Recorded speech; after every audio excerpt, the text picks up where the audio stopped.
उद्धव ठाकरे और देवेंद्र फडणवीस के बीच में जो लड़ाई है उसका जो कोई बड़ा कल्मिनेशन पॉइंट या बड़ा बिंदु है वो बीएमसी का चुनाव है। देवेंद्र फडणवीस का विरोध उद्धव ठाकरे को इतना भारी पड़ेगा ये उद्धव ठाकरे ने खुद कभी नहीं सोचा होगा। भाजपा और शिवसेना का गठबंधन टूटा है तो वो एक व्यक्ति की वजह से, और वो है देवेंद्र फडणवीस।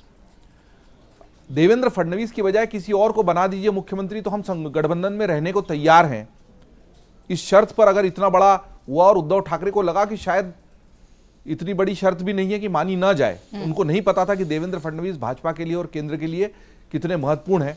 जिसको उन्होंने प्यादा समझा वो तो वजीर निकला और उसने ऐसी मात दी है, शहर मात की, कि बनी बनाई सरकार को भी गिरा दिया, शिंदे को भी तोड़ लिया और अस्तित्व की लड़ाई, शिंदे को तोड़कर सांप गाय घास जो कह लीजिए सब कर दिया।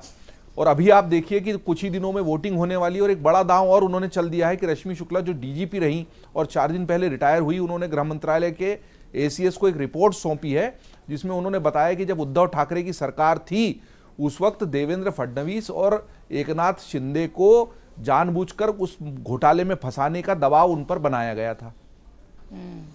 एक बड़ा दांव है चुनाव के ठीक पहले कि उद्धव ठाकरे की सरकार इस कोशिश में थी कि देवेंद्र फडणवीस को घोटाले में जबरदस्ती फंसाया जाए और बिल्डरों से पैसे लेने का मामला बनाकर उन पर गिरफ्तारी का दबाव डाला। और डीजीपी का बयान छोटा नहीं है और उन्होंने कोई बयान पत्रकार वार्ता में नहीं दिया है। हाँ, ये जरूर है कि रिटायर होने के बाद दिया है, लेकिन हम इसके पीछे की राजनीति और चुनाव के ठीक पहले की टाइमिंग को समझ सकते हैं और बहुत मायने रखता है। और उन्होंने ये कहा है कि एकनाथ शिंदे और देवेंद्र फडणवीस को गिरफ्तार करने के लिए भी उन पर दबाव था।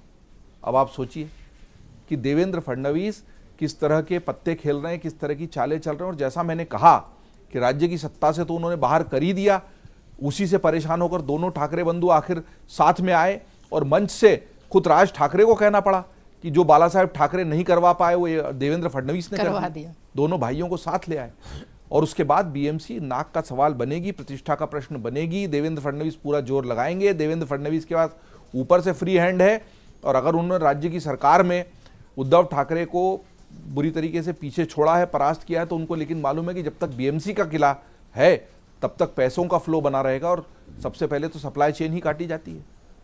तो राजनीति में सब तरह के हथकंडे होते हैं और इसीलिए बीएमसी का चुनाव इस बार का महत्वपूर्ण भी है, उस पर सबकी निगाहें भी। और हम देख रहे हैं कि किस लेवल के हथकंडे अपनाए जा रहे हैं। एक फॉर्मर डीजीपी इस तरह से लिखित में बयान अगर जारी करे और वो मीडिया की रिपोर्ट्स में आ जाए, इसका मतलब वो सिलेक्टिव लीकेज भी है।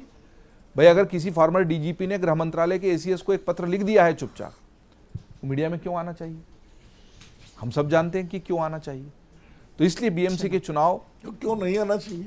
हाँ, क्यों नहीं आना चाहिए? नहीं, जब चाहेंगे कि नहीं आना चाहिए तो नहीं भी आएगा। ऐसे कई पत्र कई दफ्तरों में इधर से उधर होते हैं।